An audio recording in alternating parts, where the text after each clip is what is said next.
Ça a démarré à l'adolescence et ça a continué jusqu'à il y a un an, jusqu'à ce que je sois hospitalisée. Je partais l'après-midi, acheter pour 8000 francs de vêtements, 500, 600 francs de sacs, parfums, chaussures, etc. Celles-ci, je les ai utilisées une fois, voilà. Talons aiguilles, qui m'avaient coûté assez cher. Toutes les boîtes sont pleines de chaussures. Plus de la moitié, je les ai mises qu'une fois. Robe de soirée, haute couture. Ça vaut combien, ça? Ça, à peu près 2000 francs. C'est en soie, doublé, à peu près 2000 francs. Voilà. Je l'ai mise qu'une fois. Une petite jupe en soie, qui avait coûté extrêmement cher, avec un pantalon smoking, un petit truc en plastique qui avait coûté très cher aussi, mais que j'ai mis que 2 ou 3 fois. Ce magnifique ensemble aussi qui me plaisait beaucoup, un tailleur à l'époque. Voilà. Après, il y a eu cette fourrure que je n'ai jamais mis, véritable fourrure, qui avait coûté extrêmement cher aussi. Voilà, 3500 francs à peu près. Je ne l'ai jamais mise. Pourquoi vous achetez des choses que vous ne mettiez pas? Mais je ne peux pas l'expliquer sur le moment, je ne l'expliquais pas. J'avais envie de ça, j'achetais. J'avais l'argent, même quand j'avais pas l'argent, j'achetais. Après, je revenais chez moi, je me disais, mais t'as jamais aimé la fourrure? Pourquoi tu allais acheter quelque chose en fourrure, quoi?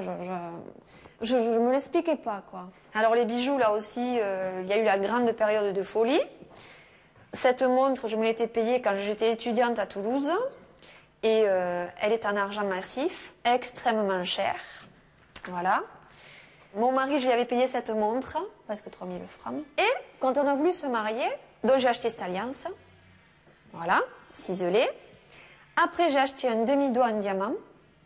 Voilà, qui était dans un magnifique écrin, en forme de cœur. Et à mon mari, je lui ai acheté aussi sa bague de son alliance. Il n'était même pas au courant. Quand on s'est marié le 7 octobre 2000, j'ai pas voulu justement que ce soit nos alliances. Mon mari s'est acheté sa propre alliance en ma présence. Et moi, j'ai acheté une autre alliance, donc celle-ci. Voilà. Bonjour. Vous allez bien? Oui, merci. Alors, je pense que vous vous rappelez de moi. Tout à fait. Je me souviens de votre excitation. Ah, tout à fait. La première fois. La première fois, mais tout à fait. C'était flagrant. Mais moi, j'étais obligée de vous vendre. Mais bien sûr. Je ne pouvais quand même pas garder bien sûr. mes vêtements alors qu'ils sont là. Bien sûr. Vu que je voyais les vêtements s'entasser, on se demande toujours comment ça va être réglé. Et quand il y a une grosse somme, c'est un peu le problème. Mais je pense que ce sont des choses qui peuvent arriver. J'en suis la preuve vivante, je pense. Oui. De toute façon, c'est un problème féminin. Je crois que les achats impulsifs comme ça, quelquefois, sont là pour récupérer un moral qui ne va pas. Bon, là, c'était quand même beaucoup, il y avait beaucoup d'articles, hein, c'était une tenue bien complète. Oui, très complète. Bonjour Pascal. Bonjour Mme Tari. Ça va? Oui, merci, ça va mieux. Le produit te va très bien. Très bien. Oui, voilà. Oui. Ça, c'est vrai que ça te va très bien. Oui, ça me réussit. Oui. Ça te réussit. Oui. Elle avait une forte poussée d'eczéma et elle venait prendre des crèmes. Elle me disait, vous les marquez? Je les ai marqués. 63. Comme je l'aime bien, tout ça, je ne lui ai jamais dit, tu me dois déjà de l'argent.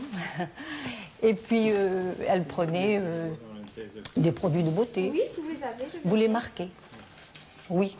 Et puis, je ne l'ai plus revue pendant au moins 6 mois.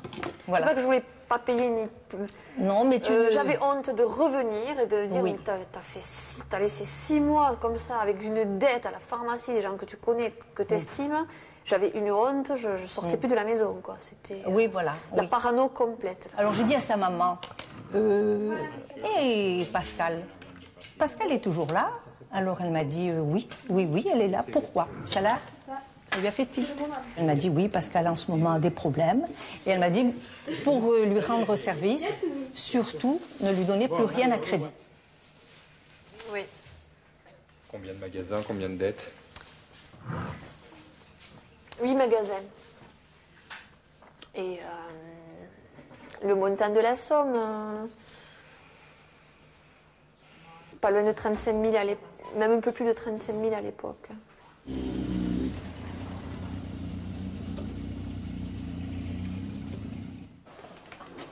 Vous aviez une moto quand vous avez connu Pascal? Oui, j'avais une moto, une 850 TDM. Et pourquoi vous l'avez plus aujourd'hui? J'étais un peu obligé de la vendre. Parce que par rapport à Pascal, bon, il nous est arrivé quelques petits soucis d'argent à cause d'elle. Ça va, papa? Oui, et toi? Ouais, ça, mignon. Ouais, ça, papa. Pascal, qu'est-ce qu'il disait votre mari quand vous reveniez à la maison avec des vêtements, des housses de couette J'arrivais à bien le cacher, jusqu'au jour où il se rendait compte que je commençais à aller moins bien, j'étais moins euphorique, moins dans la joie. Et là, il avait un doute. Il me disait, je te sens pas très bien, quoi. Qu'est-ce qui se passe? Ça a recommencé, tu as fait des bêtises à nouveau, tu as redépensé. Et là, c'était un non catégorique. Je lui disais non, non. Là, non. c'était un non catégorique. Non. Ah non, je n'ai rien fait, Non, j'ai rien surtout fait. pas avec ce que j'ai fait déjà, je ne veux pas le refaire. Et alors, ça commençait chaque fois comme ça. Et à partir de là, bon, comme elle avait accès à mon chéquier, après, le soir, quand je rentrais, je regardais systématiquement. C'est beau. Pascal, vous l'avez un peu délaissé à une époque, votre enfant? Ah oui, il n'existait plus. Là, c'était catastrophique, quoi. Plus à manger, plus s'en occuper, le laisser. Je l'aimais, mais je pouvais plus, quoi. Je pouvais pas. Il y avait mon problème qui avait pris trop le dessus, quoi. J'étais omnubilée par ça, quoi. J'achète. Il faut des personnes différentes. À une naissance, tiens, je vais acheter 1500 francs de layettes, voilà. Voilà. Ça, c'est arrivé plusieurs fois. C'est arrivé plusieurs fois, ça. Un nouveau-né arrive avec une paire de chaussures, plusieurs layettes. Voilà. Bon, pour un nouveau-né, on vient, enfin, d'habitude, on vient avec une layette et un petit body, quelque chose, ou un nounours, bon. Mais là, pas arriver avec 50 choses, 10 nounours, des chaussures, 10 layettes, et ça, c'est le style de Pascal. Enfin, c'était le style de Pascal. Allez, pose-toi. Ah. Alors, où tu en es, ma chérie?